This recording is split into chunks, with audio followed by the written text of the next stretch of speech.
Hello, everyone. My name is Gerard, and I'm starting this video series based on some recent life changes that I've been making, and also just a program that I'm going to be developing called From Grief to Greatness. And this is all about going from a place of suffering and struggling with emotional loss and pain and any kind of grieving process you might be going through, no matter what has caused it, no matter how long it's been in your life. It could be anything from loss of loved ones to a job that you had as a kid that that didn't pan out for you, that changed something about your life, or any kind of broken trust and anything like that.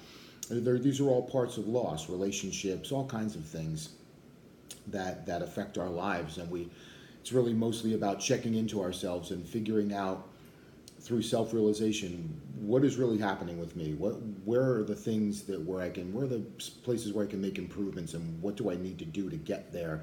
How can I feel more fulfilled, more joyous, more engaged in life? If you're one of those people who just are more sensitive to these kinds of things and doesn't have a natural ability to get beyond them without doing extra work, then this kind of thing is perfect for you. This is designed for you. I've gone through something in my life that led me to this, which is very unfortunate, but also I've been able to do all the work that I needed to do. I found the combination that is working for me, and I continue to do that work so that I can make the progress that I want to make and lead a more fulfilling and happy life. So this is going to be just the first of a number of videos, and I'm going to be doing presentations from my home. I am going to be working with a therapist that I've been working with for 10 years now, to put together workshops and maybe seminars. I want to just get out and do motivational speaking. My goal is I am going to encourage and inspire anyone and everyone that I can to move towards healing. It's a long process for a lot of people. It's a hard process for a lot of people, but it's worth doing.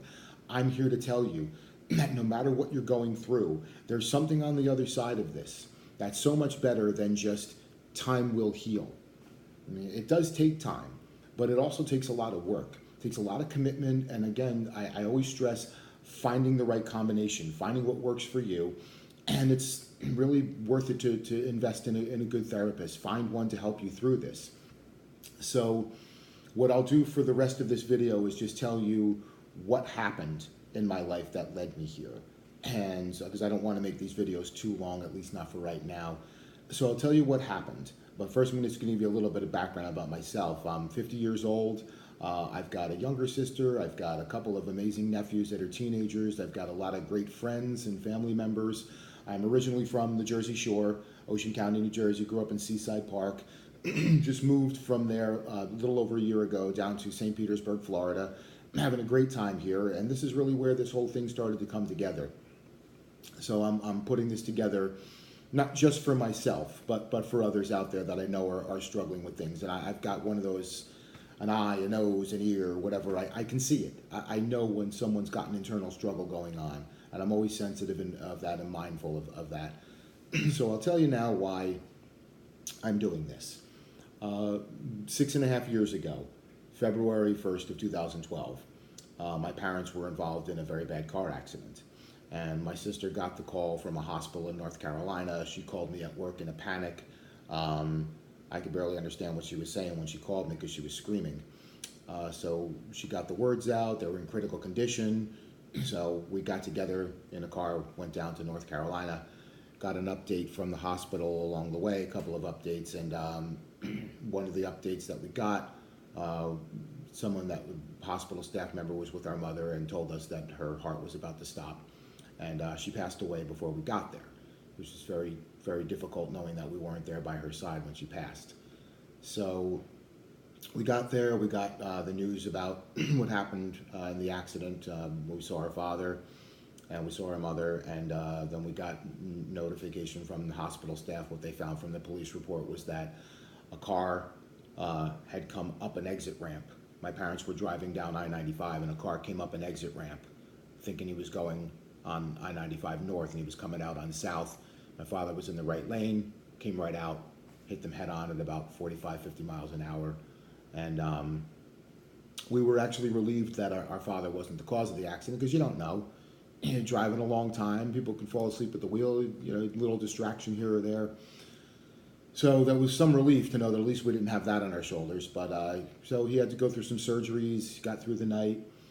The next day wasn't that great because we had a lot of waiting around to do. And it was very stressful. There was no relief necessarily in sight, other than we just were hopeful that he would get through this scan, this MRI, everything that had to be done to see what was going on that they didn't already know. And when they got the results, they were very bad. And the doctors told us that we would be probably better off letting him go. So before we made any kind of a decision, we were in the room with him, and there was a staff member in there, and he said at one point his blood pressure is plummeting and his heart's going to stop. So we had some great family members that were with us that came back into the room, and we said goodbye as he passed away. And that day was my sister's birthday. So that was very, very tough on us. We had to go through all the stresses and strains of getting all their affairs in order and selling, doing an estate sale and selling their house, and at least that all went smoothly, but it's still a lot to go through. And processing losing a parent is difficult. Losing both of your parents is even harder. Losing them both at the same time, just unspeakably hard.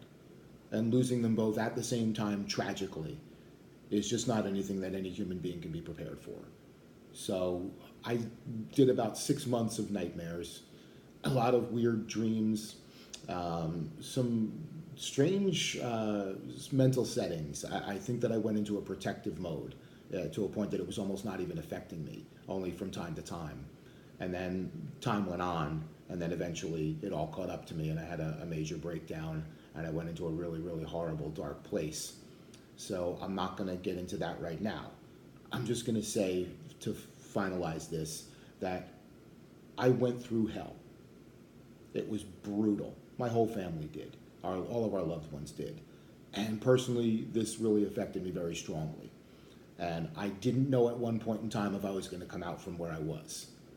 But I put in the work with a great therapist, and I am still fucking here. Nothing will stop me from maintaining this. I'm going to have a wonderful, beautiful, joyous life, because I am. And it's going to continue.